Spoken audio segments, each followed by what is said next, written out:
So are we still on the makeup? There's nothing wrong with wearing makeup, having designer clothes, but it's the degree of grasping. It's absolutely, and I got to tell you, because, there's so much grasping in spirituality. I've got to look a certain way. I've got to do my hair in a way that maybe I'll do the dreadlocks or I'll shave my head and I'm not a nun. And I've got to look the part that I can't, I've got to look the part of spirituality. And there is so much grasping in that. I cannot tell you how much grasping there is in wanting to appear a particular way, right?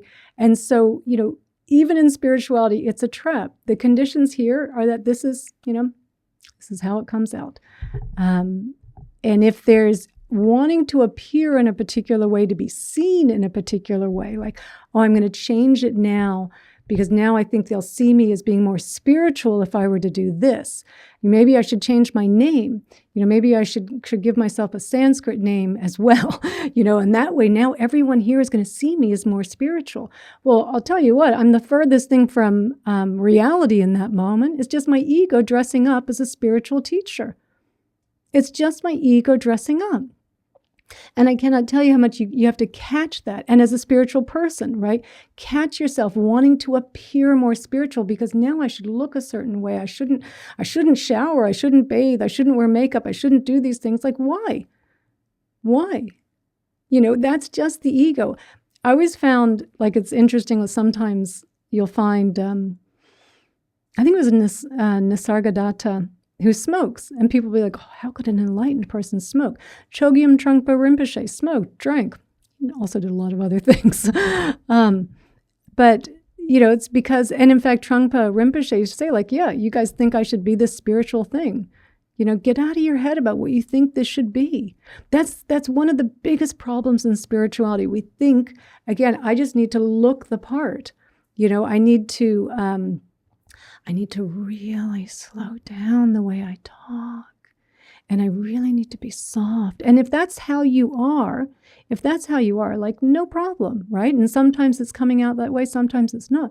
But don't force yourself into being something. Don't force yourself into being something thinking that you're filling some role. You're not filling a role. None of this is about filling a role. No, okay. If there was grasping at it, yes, that would be a problem. Yeah, if there was grasping at it, that would be a problem. There's no grasping at it. There's no problem here. There's no problem here about it, right? But if you're having a challenge with it, I would question you to look at it and say, why?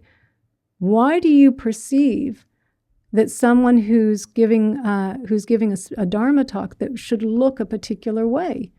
What is the image that you have set in your mind about how someone is looking, right? Whether they're looking in a particular, maybe more corporate way, maybe they're looking in a more, or they're looking, in a more spiritual way, right?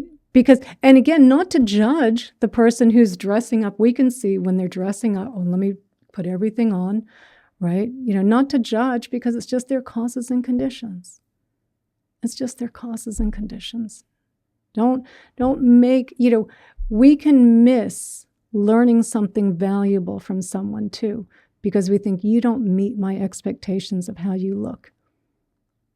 A poor person on the street, someone who's homeless, they can be a great teacher. They can have a lot of wisdom. They may not look the part, right? I did not know that about some bodhisattvas, Philippa. But yeah, don't get caught up in appearances.